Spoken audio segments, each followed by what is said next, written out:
is kindly taken for us. It's from Matthew's Gospel, chapter 26.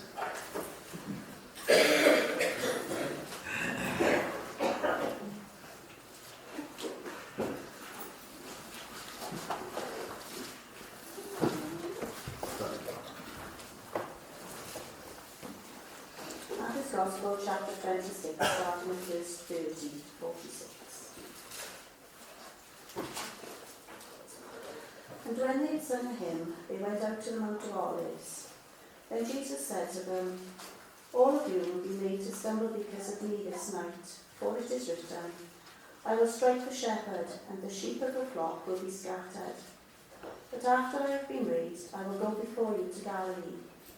Peter answered and said to him, "Even if we are all made to stumble because of you, I will never be made to stumble." Jesus said to him, "Assuredly, I say to you that this night, before the rooster crows, you will deny me 3 times. And Peter said to him, "Even if I have to die with you, I will not deny you." And so said all the disciples.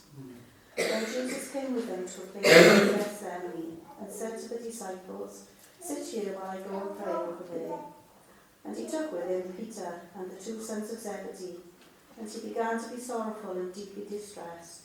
Then he said to them, "My soul is exceedingly sorrowful, even to death. Stay here and watch with me." He went a little farther and fell on his face and prayed, saying, "O my Father, if it is possible, let this cup pass from me. Nevertheless, not as I will, but as you will." Then he came to the disciples and found them sleeping, and said to Peter, "What? Could you not watch with me 1 hour? Watch and pray, lest you enter into temptation. The spirit indeed is willing, but the flesh is weak." Again a second time he went away and prayed, saying, "O my Father, if this cup cannot pass away from me unless I drink it, your will be done." And he came and found them asleep again, for their eyes were heavy. So he left them, went away again, and prayed the 3rd time, saying the same words. Then he came to his disciples and said to them, "Are you still sleeping and resting? Behold, the hour is at hand, and the Son of Man is being betrayed into the hands of sinners. Rise, let us be going. See, my betrayer is at hand." Continuing with the 2 little sermons we've looked at on the prayers of Jesus, really. Continuing now with Gethsemane and what led up to Gethsemane. I've actually written out word for word, so I don't know how it will go. But I'll try not to just read it like that. But I just thought it'd be good just to make some pertinent points as we went along the story, just to point out some different things. So, first of all, we're in the upper room. Not here, but they were in the upper room. And it was a time of fellowship, friendship, of instruction, of thanksgiving, of singing psalms, and of prayer. And we know that the Master himself prayed specifically for Peter in the upper room whilst they were there gathered. And then in such a spirit, it says that he got up and went to leave, and they sang one final hymn. Many discuss as to what hymn it would have been. It's generally agreed that it would have formed part of what they call the Hallel, the songs of praise, Psalms 113 to 118. But there's quite a number of people that says that there is a great Hallel, a great praise, and it's found in Psalm 136, and that this is the one that would have been sung right at the end. And in Psalm 136, it starts with that opening statement in the first stanza. It says that, "Oh, give thanks unto the Lord, for he is good, for his mercy endures forever." And there's 26 then verses, each with the ending in the refrain, "For his mercy endures forever." And in such a spirit, he left the security in one sense of the upper room, that it doesn't seem that people were fully aware of him being there. And he comes out into the open, and in that spirit of thanksgiving, in that spirit of praise, Granville always used to say it's easier to pray once you have given praise to God. It leads you into prayer, it would seem. And so we find here that the Master, he gives thanks and worships his Father in heaven, and then immediately, John tells us as he comes out from the building, not in the building, but out from the building, he's left it, and we find that he lifts his eyes towards the heavens, which is the normal stance for a Jewish believer. They would lift their hands and lift their head, and then they would begin to pray. And in his prayer, we hear his devotion, we hear his reverence, his sense of desire and love towards God. And he addresses him initially as Father. It becomes more intense as the prayer goes along, and he calls him Holy Father. And then he calls upon O Righteous Father. And there he's praying for the same relationship between all parties concerned. He prays for himself and the relationship between himself and the Father in heaven. He prays for the disciples and the relationship between the Father and them.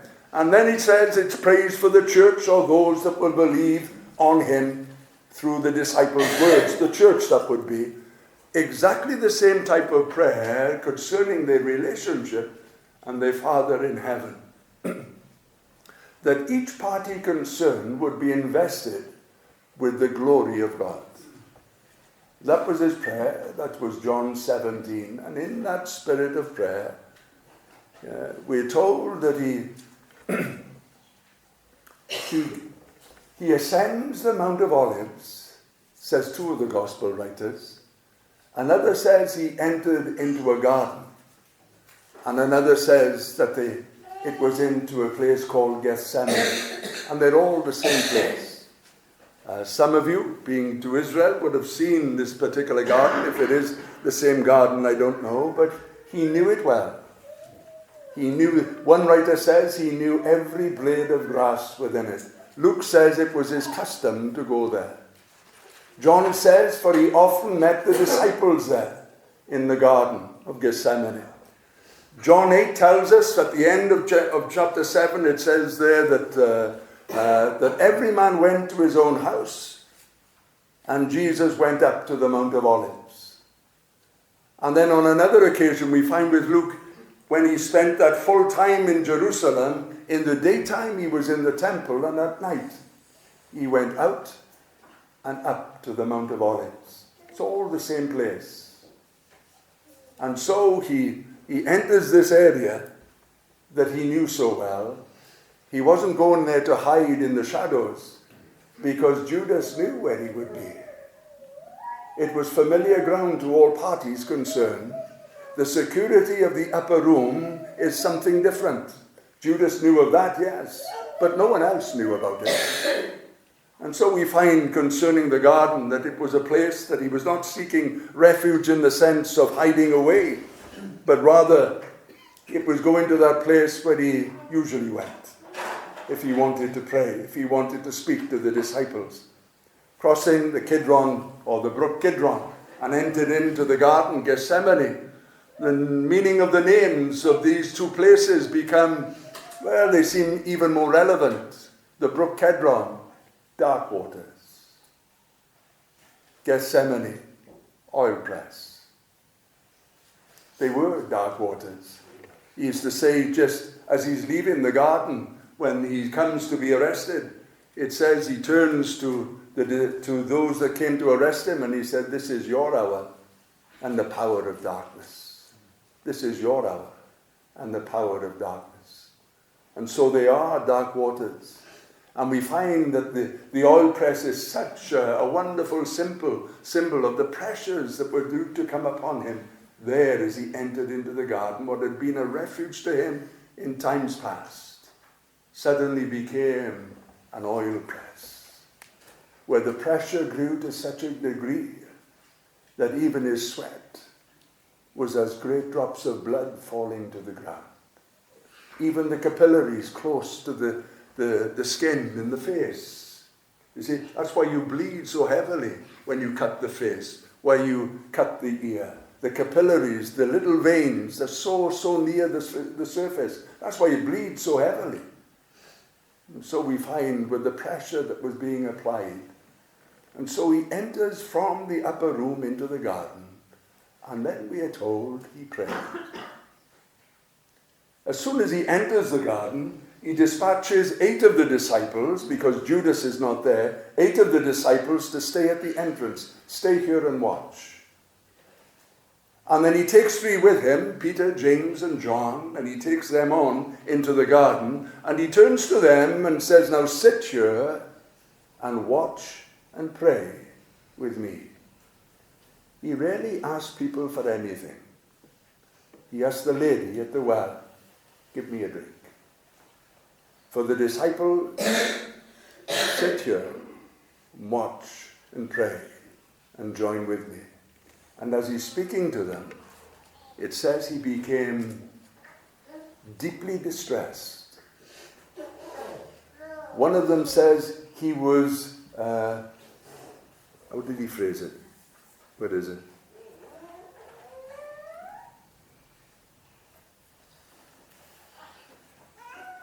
Deeply distressed, exceeding sorrowful. Later, we find that he's sore amazed. The word in our modern day language, stunned. He was stunned, stopped in his tracks. Later, we read that he was in an agony, in a conflict, in a battle. And so we read that he prayed. The writers even tell us in what position he prayed. No lifted eyes on this occasion. No lifted hands. Matthew says that he prayed. He goes on to tell us in intimate detail of the prayers and the number of prayers that he uttered. But when he says, and he prayed, it's in that lovely continual present tense, which means he kept on praying. It wasn't just a single prayer. We know he prayed 3 separate prayers. But even when those prayers were uttered, he kept praying. There was no respite here.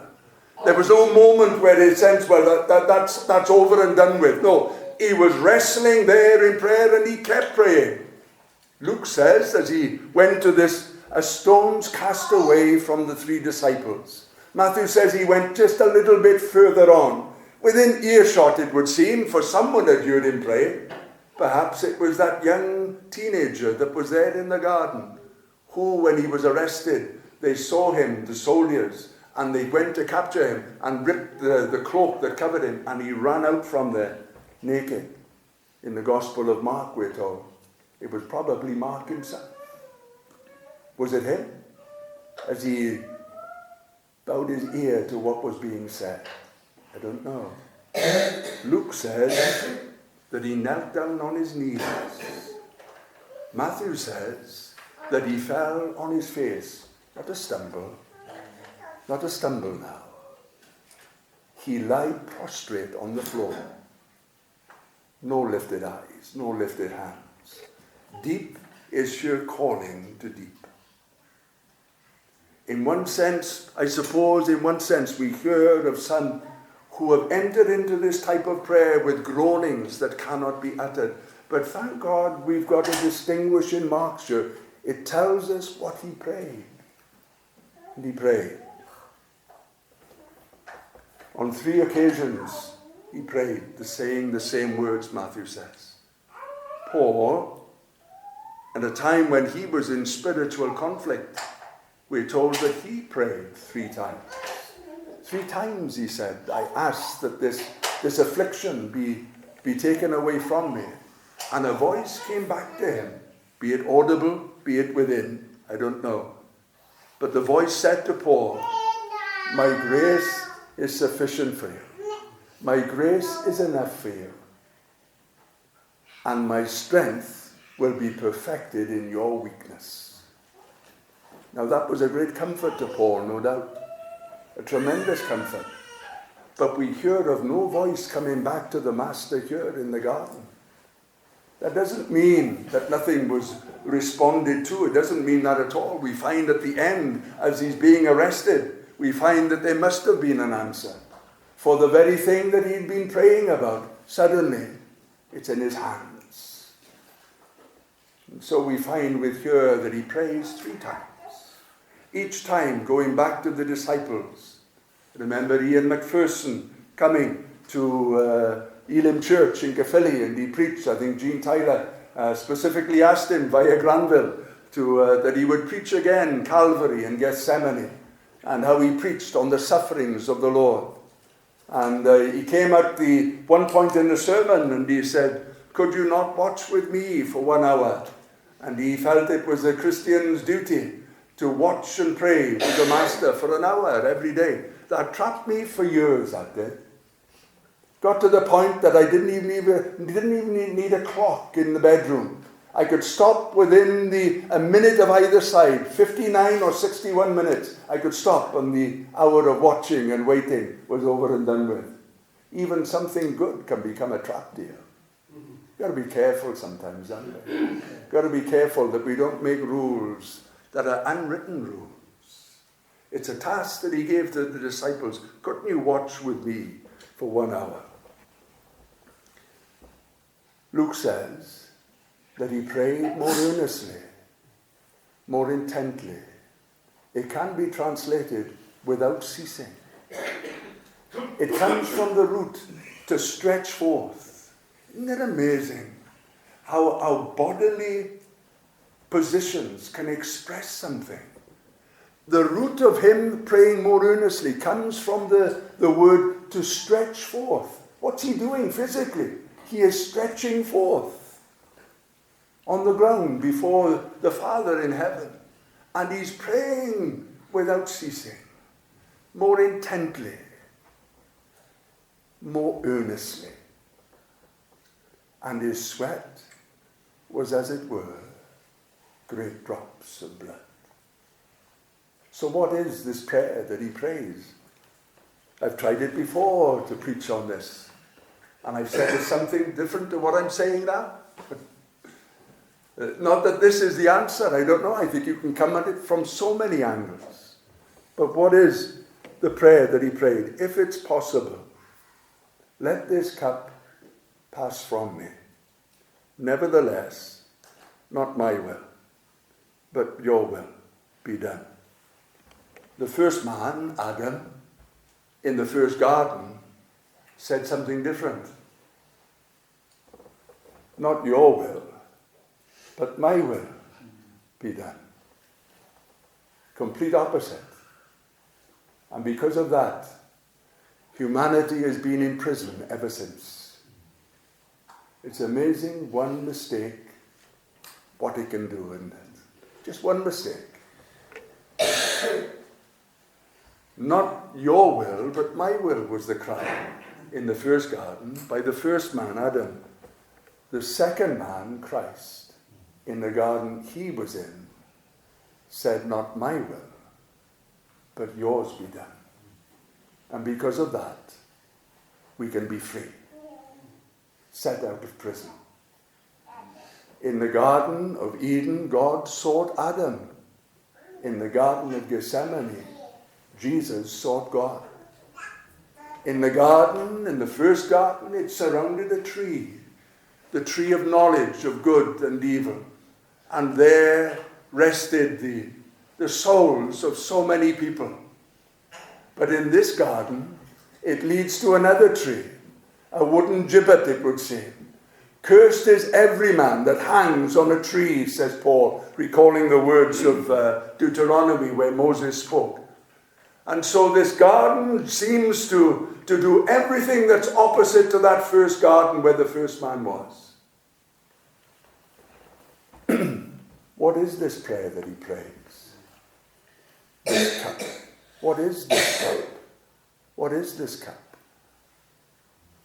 Is it the cup of spiritual conflict? Are we saying that it was becoming too much for him? But this is the same one that defeated the devil in the wilderness over 40 days and came out victorious. Is it the spiritual conflict that he's seeking release from? That's what Paul sought. Is it that he is fearful of his suffering? Is it that he's fearful of his humiliation?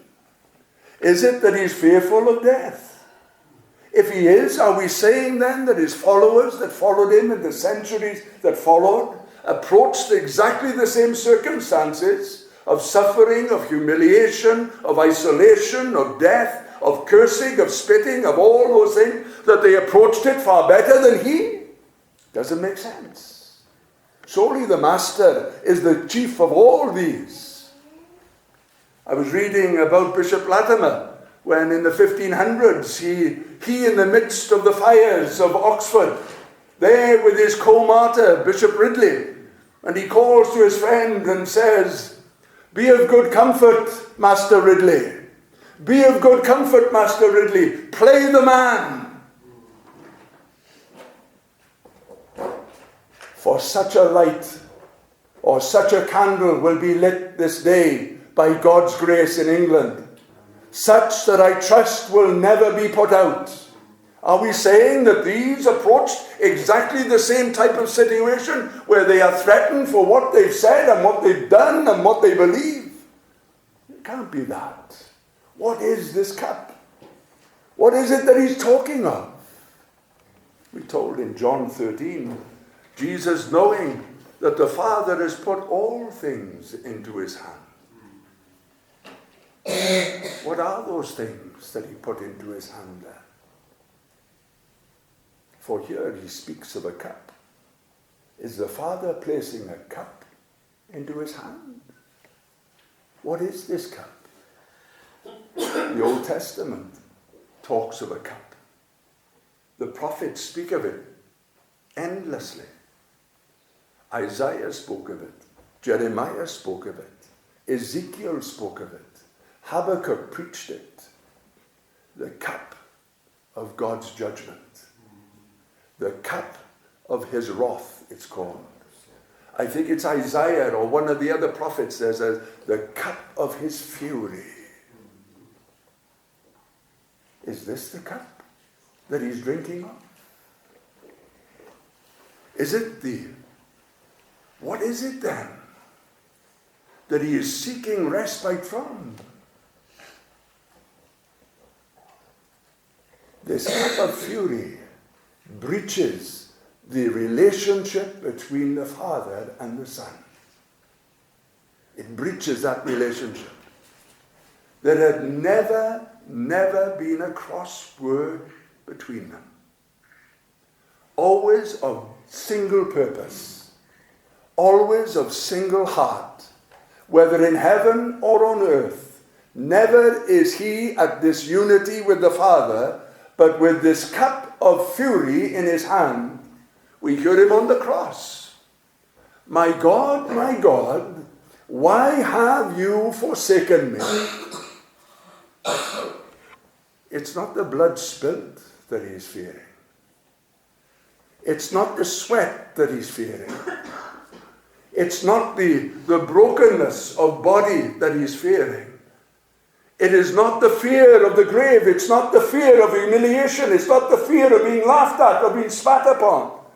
I remember Martin Rees telling me when he was walking down from Penyrheol one time in his early days, when he was converted, that when he was walking to church, someone spat on his back.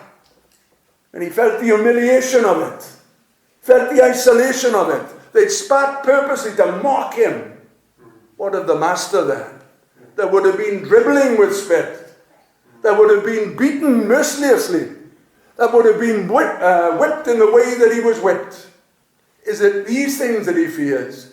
He will take all these things, but the wrath of God he has to bear. And when he bears that wrath, him and the Father, eternal friends, broken relationship, breach. Hear him when he says, was there an answer to those prayers? If it's possible, let this cup be taken from me. Nevertheless, not my will, but yours. Hear him speaking to Peter in John 18. Peter, put up your sword. Shall I not drink the cup my Father has given me? He's got peace within his soul. What a marvelous thing this is. It transpired in these prayers. At the end of it, it says simply this. Peter, put up your sword. It's enough of that now. If you want to live by the sword, you'll die by the sword. Put that away now. Shall I not drink the cup my Father has given me? He drinks the bitterest of dregs. He drinks it all. It would be lovely in one sense, wouldn't it? To turn around and say, where he quotes the verse from the Psalms, I thirst. He was willing to drink it all. To drink all of God's wrath against you and me, against this world, that he might set us free. What a prayer is this? What a spirit is this? That from such joy and fellowship in that upper room when he's singing, "Oh, give thanks unto the Lord, for he is good, for his mercy endures forever." 26 times he sang that refrain, "For his mercy endures forever." The spirit of praise resting on him, eyes lifted up, praying for you, for me, for the disciples, for himself, and then enters into the garden and prays that the will of God might be done. What a prayer is this?